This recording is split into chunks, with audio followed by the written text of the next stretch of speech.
Y ahora vamos a hablar de las elecciones internacionales.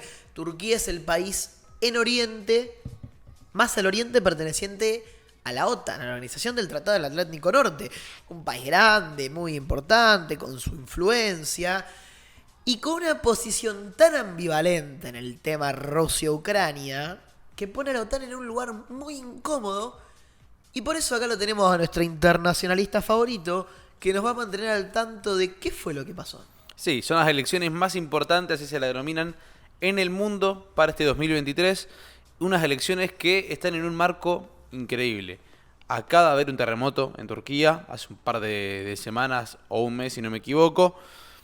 Es una elección importantísima por lo que implica en la geopolítica, en la economía, en el orden que tiene que haber dentro del país que está próximo a... Bueno, el país euroasiático, como se lo suele denominar, bicontinental. ¿Y qué pasó? Bueno, resultados del día domingo, del 14 de mayo, resultados donde las mayoría, casi todas las cifras encuestadoras denominaban al actual presidente Tayyip Erdogan como el perdedor de estas elecciones contra Kemal Kılıçdaroğlu, un opositor socialdemócrata alineado a Washington DC, mientras que Erdogan alineado, nacionalista islámico, alineado al Kremlin. Unas elecciones importantes, muy importantes. La clave del éxito de Erdogan en esa primera vuelta fue convencer a un gran número de votantes en las elecciones que no tenían en tanto que ver con economía, por lo que el grueso de Erdogan en estas elecciones fueron esto, mientras que el grueso de la oposición, que lo están llevando hoy en día a Erdogan a una segunda vuelta, fueron unirse todos en un mismo partido, llegar al consenso para poder así enfrentarle y hacerle una gran elección al actual presidente de Turquía. Una estrategia que lo veníamos hablando hace unas horas nomás, con lo que fueron las elecciones acá en Argentina, que en Tierra del Fuego, por dar un ejemplo, la oposición perdió alevosamente por ir fragmentada. Acá en Turquía la oposición fue unida, fueron todos juntos y gracias a ello llevaron al presidente Tayyip Erdogan a una segunda vuelta. Algo realmente importantísimo, obvio. Se ve el marco previo a las elecciones y se ve que Tayyip Erdogan no era el favorito a ganarlas. Es más, se lo señalaba como un posible perdedor. Sin embargo, al lograr generar este convencimiento en parte de la población, Tayyip Erdogan tomó una gran cantidad de votos que incluso por muchas horas lo posicionaban como el ganador en primera vuelta. Sin embargo, fue esta sumatoria de votos que llegaron sobre el final. También hubo una polémica por un recuento de votos en Ankara, al cual el oficialismo no estuvo a favor, incluso se puso muy en contra de este posible recuento de votos, y que finalmente derivará, veremos qué es lo que pasará en una segunda vuelta. Algo que va a estar bastante interesante de ver, muy, muy importante realmente, como decía Juan, por lo que tiene que ver con el mundo gracias a la guerra de Ucrania y Rusia.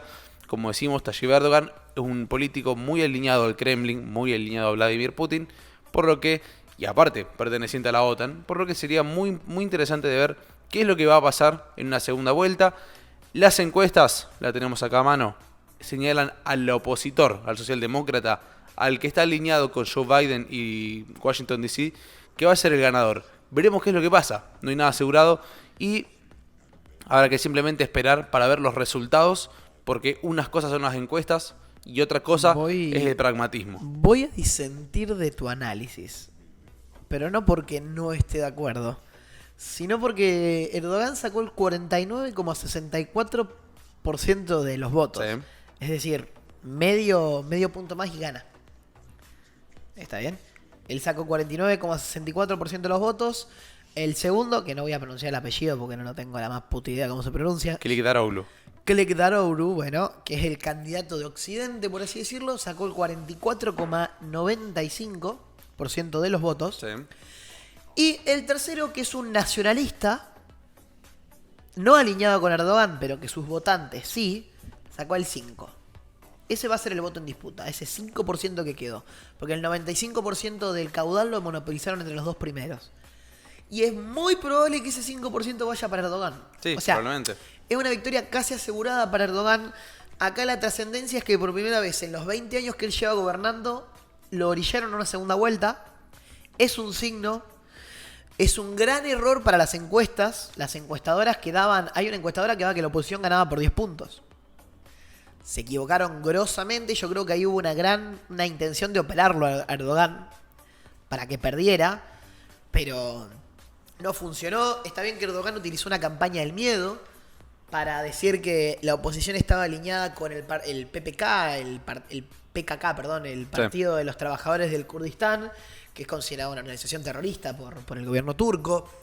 Bueno, en el Kurdistán los partidos locales arrasaron con un 60-50% de los votos. Bueno, pasa que los kurdos, que bueno, involucran toda la región de Turquía, Siria e Irak. Y más, porque son como 8 países. Irán, sí. Como 8 o 9 países. El grueso donde están en esos 4 países. Pero los kurdos quieren realmente un gobierno que no sea tan nacionalista como el de Erdogan. Están muy alineados a este opositor y por eso también creo que... Porque aparte los kurdos... A ver, vamos a recordar, muchachos, Erdogan cuando tuvo la oportunidad, cuando Estados Unidos se retiró de Siria, Turquía militarmente atacó a los kurdos. Sí. Entonces los kurdos se sienten como extraños en su propia tierra. Porque los kurdos reclaman la existencia del Kurdistán, que atraviesa todos estos países, Turquía, etcétera. Entonces ellos dicen, loco, mi familia vivió acá 1.500 millones de años y ahora tengo estos que me tratan de extranjero.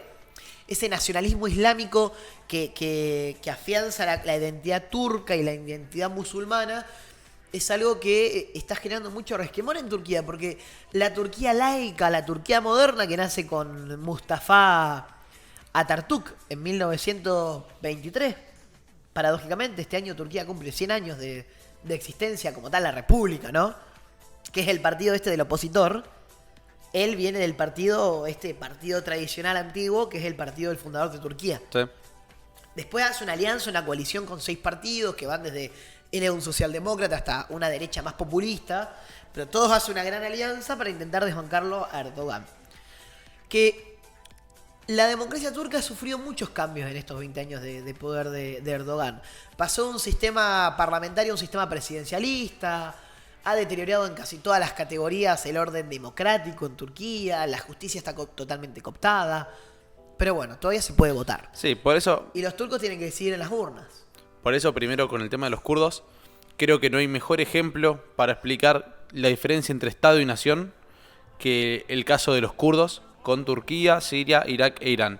Porque, claramente, son una nación que está regida bajo otro Estado diferente al que ellos anhelarían tener. Pero bueno, sin embargo, y volviendo también atrás al tema de lo que fue tu diserción, yo también no es que estoy de acuerdo con el tema de las encuestas. Por eso digo, si bien las encuestas dicen el claro ganador en esta segunda vuelta va a ser Kılıçdaroğlu, el opositor, hay que ver realmente si lo será. Porque una cosa son las encuestas, una cosa es la teoría, otra cosa es lo pragmático, otra cosa es lo que realmente va a pasar, la práctica. Hay que ver si realmente puede ganar unas elecciones en segunda vuelta en una Turquía golpeada por el terremoto, en el marco de tener enfrente, del otro lado de la calle, la guerra entre Rusia y Ucrania. Una Rusia una Turquía, perdón, que bueno, habrá que ver cómo llega a esta segunda vuelta y habrá que ver si realmente las encuestas tienen la potestad y finalmente darán el puntapié. Acá creo que también lo más importante es cómo está marcada esta diferencia entre la Turquía occidentalizada, europeizada, y la Turquía turca, por así decirlo. En las zonas más cercanas a Europa, cerca de la costa, en el sudeste, donde está el Kurdistán, ganó el opositor. Y en el resto, son 3-4 provincias. Y en el resto, ganó Tayyip Recep Erdogan. Así que es uno de los países más importantes de la OTAN. Turquía es quien bloquea, por ejemplo, el ingreso de Suecia a la OTAN, de Finlandia. Hay que ver qué es lo que depara. Estados Unidos está jugando muy fuerte, Biden especialmente, y los demócratas, para que gane el opositor. Puede devenir un conflicto diplomático. Es que lo jodido, si gana el opositor, probablemente Ucrania tenga un apoyo muy importante para poder entrar a la OTAN.